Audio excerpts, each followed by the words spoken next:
Anniversary. Thank you. Hello.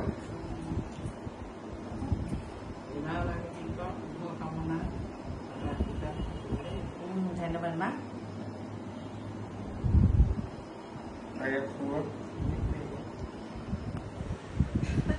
ভাল লাগিছে নে মাও অকণমান খাব মই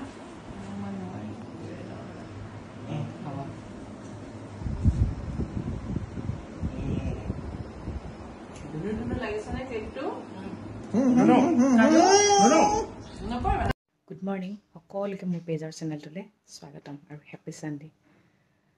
আজি আমাৰ এটা বিশেষ দিন হয়। আমাৰ আজি এনিভাৰ্চাৰী হয়। বাথৰুম ৰগৈ আহিছোঁ দেই। বাথৰুম ৰগৈ গা চা ধুই আহিছোঁ। এতিয়া কিটচেনত সোমাওঁ, লাহেকৈ বনোৱাবোৰ প্ৰিপেৰেশ্যন কৰোঁ। চাবলৈ গ'লে আজি আমি দিনটোত শ্বিলঙত থাকিলোহেঁতেন, কিন্তু ভবা কথা নহয়, এদি বোলে বাটত আছে কণাবিধি। সেয়াই আৰু শ্বিলঙত নহয়, এতিয়া মই হটবক্সত সোমাবলৈ লৈছোঁ দেই। সকলোৱে আশীৰ্বাদ কৰিব। আহিব লগা দিনবোৰ যিমান প্ৰব্লেম আহে সেইবোৰ যেন ফাইট কৰি জীৱনটো আগবাঢ়ি যাব পাৰোঁ। এতিয়া মই বেছি কথা নাপাতোঁ। আৰিয়া উঠিব লাগিলে মোক 12 বাজিব, সেইকাৰণে খানা বনাওঁ। ঠিক আছে, মই বোলো কৰি লওঁ। দেখিলেই নহয় উঠি গ'ল, ৰাও খোলা চিঞৰ মাৰি আছে।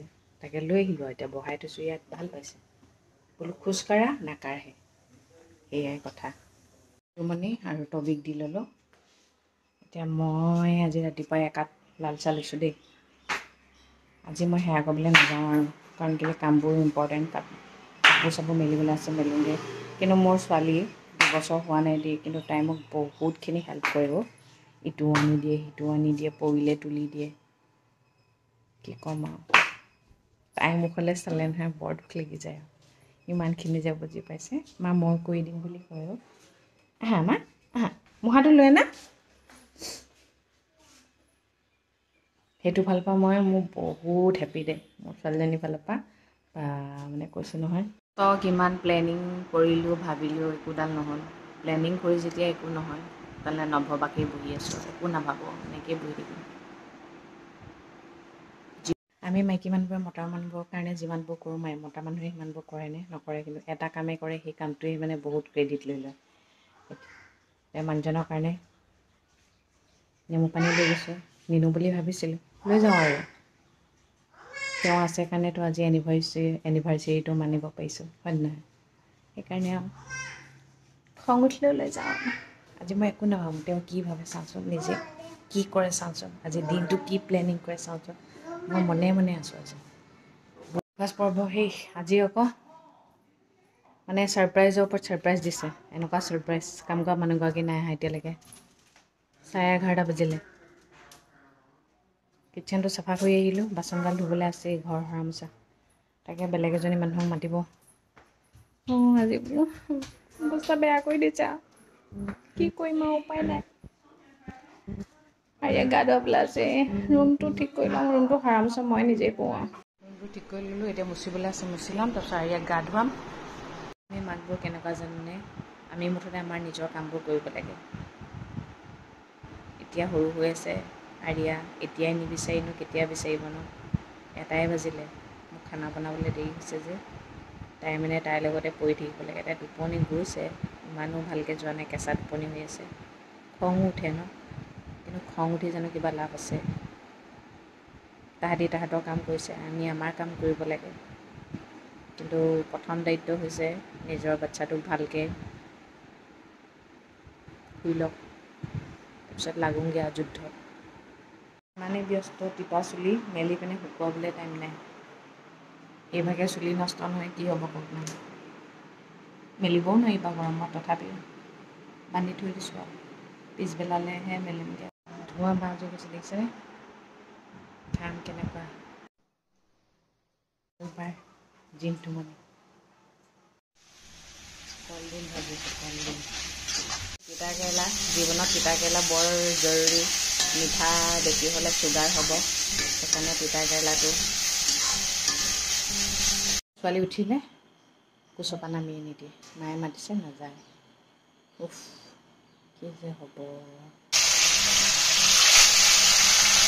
জিকা আৰু দালি এতিয়া ইয়াত কি কৰিম জানেনে ইয়াত এতিয়া ফ্ৰাই কৰি থোৱা মাছখিনি তাত দি দিম মানে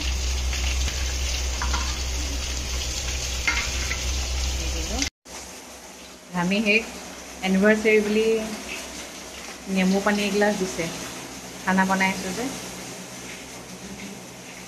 ভাত কালে পিটিকিছোঁ যেনে মাছৰ মূৰ গৰম ভাতো তবিলে বেচেৰাটো দেৰিয়ে হৈ গৈছে আজিও দিব মোক নিদিয়ে নেকি ভাজি আছোঁ মাছৰ পেটু জলকীয়া পিঁয়াজ আৰু লগত ভাত দি দিম বেঙেনা নাই মানে এয়া জাধলি হৈ আছোঁ আৰু গোটেই ঘামি শেষ দেখিছেনে নখবোৰ দীঘল হৈছে নাই বুলি এতিয়া কাটি লওঁ 4টাই বজিলে গাটো ধুমগৈ অকণমান টাইম বাগৰোঁ কঁকাল বিষ হৈ গৈছেগৈ ওচৰ আনৰ পৰা আশা কৰিলে নহ'ব নিজেও দিব পাৰিব লাগিব হয় নহয় সেইটোৱে কথা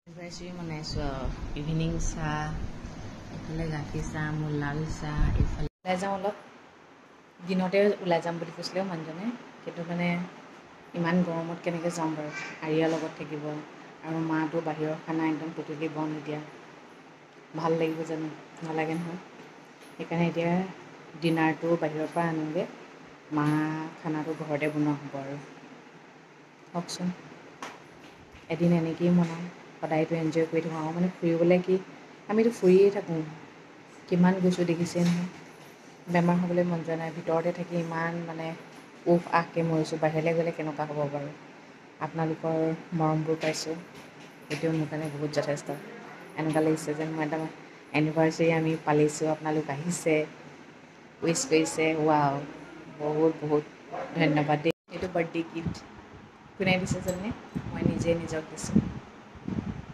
মনটো ধুনীয়া হ'ব লাগে আৰু মনটোৰ দ্বাৰা আপুনি আপোনাৰ ঘৰখন ধুনীয়া কৰি ৰাখক তাতকৈ আৰু কিবা লাগে জানো ন এইটো মই আজি নিজে নিজক গিফ্ট দিছোঁ দেই এইফালে আমাৰ এয়া ওলাই ল'লে হটপট আহিছোঁ আমি এতিয়া খানা অৰ্ডাৰ দিম লৈ যাম এইফালে বহি আছে কাজু জয়ৰাজ আৰু এইফালে আৰিয়া মই এনিভাৰ্চাৰী কেক আমাক কাজুৱে দিছে দেই দেখাওঁ কি চাওঁ এনিভাৰ্চাৰী বুলি দিব লাগে হেপী বাৰ্থডে বুলি দিছে সুখে দুখে সদায় লগতে থাকিব লাগিব এই বুলি নকওঁ যে তুমি মোক ঝেলি আছা ময়ো তেওঁক ঝেলি আছোঁ খং উঠিলে ময়ো তেওঁক ঝেলোঁ তেওঁ খং উঠিলে ময়ো ঝেলোঁ হয় নহয় এনেকৈয়ে জীৱনটো থাকিব লাগিব কেতিয়াবা মনটো ভাল লগা নাছিলে এতিয়া যিমান যি নহওক মনটো কিবা এটা ভাল লাগিছে কৈছে অহা বছৰলৈ ভালকৈ পাতিম মই বোলো হ'ব পতাটো ডাঙৰ কথা নহয় বয়স হ'লেও মানে মনটো এতিয়াও সৰু হৈ আছেও সেইটোৱে কথা মানে কোনোবাই ইম্পৰ্টেণ্ট দিয়ে নিদিয়ে মোৰ মেটাৰ নকৰে কিন্তু মোৰ মানুহজনে মোক ইম্পৰ্টেণ্ট দিবই লাগিব কাৰণ কেলৈ মই তেওঁৰ কাৰণে গোটেই যি কৰিব লাগে চব কৰি আছোঁ আৰু দুখ যদি পাওঁ তেওঁৰ পৰাই পাওঁ বেলেগে মোক কিবা বেয়া ব্যৱহাৰ কৰিলে মই বেয়া নাপাওঁ কাৰণ কেলৈ তেওঁলোক মোৰ নিজৰ নহয় মোৰ মানুহজনহে মোৰ নিজৰ মাও মোক এতিয়া কিবা এটা ক'লে মই বেয়া নাপাওঁ কিন্তু মোৰ মানুহজনে মোক কিবা এটা ক'লে মই বেয়া পাওঁ এনেকৈয়ে গোটেই জীৱন গৈ থাকিব লাগিব এইজনী আমাৰ ছোৱালী লগত লৈ হয়নে নহয় এতিয়া আমি কাজিয়া লগা টাইম নাই আৰু এতিয়া আমি মাক দেউতাক হ'লোঁ আমি যি দেখাম আমাৰ ছোৱালীয়ে তাকে শিকিব সুখে দুখে সদায় থাকিব লাগিব মোৰ মায়েতো মোক উইচ এটাও নকৰিলে কিয় কাইলৈ তেওঁ 28 তাৰিখ বুলি ভাবি আছে চাওক ইমানেই বেয়া কপাল মানে এনিভাৰ্চাৰী চাইড বাৰ্থডে বুলি আহিছে মানে আজি কোনো পধ্যেই পাতিবলৈ তেনেহ'লে আজিলৈ ইমানতে ৰাখোঁ আৰু দেই এনিভাৰ্চাৰীটো এনেকৈয়ে গ'ল আৰু আপোনালোকৰ মৰমবোৰ পাই বহুত ভাল লাগিলে এনেকুৱা লাগিছে আপোনালোকেই যেন আমাৰ ঘৰলৈ আহিলে মতাবোৰক মাতি মাতি মই আনাব পৰা নাই আপোনালোক দূৰৰ হয় যদিও মানে ইমান ধুনীয়াকৈ উইচ কৰিছে যে তাৰ কাৰণে অশেষ ধন্যবাদ তেনে সদায় কোৱাৰ দৰে কওঁ ভগৱানে সকলোৱে মংগল কৰক সকলো সদায় ভালে থাকক গুড নাইট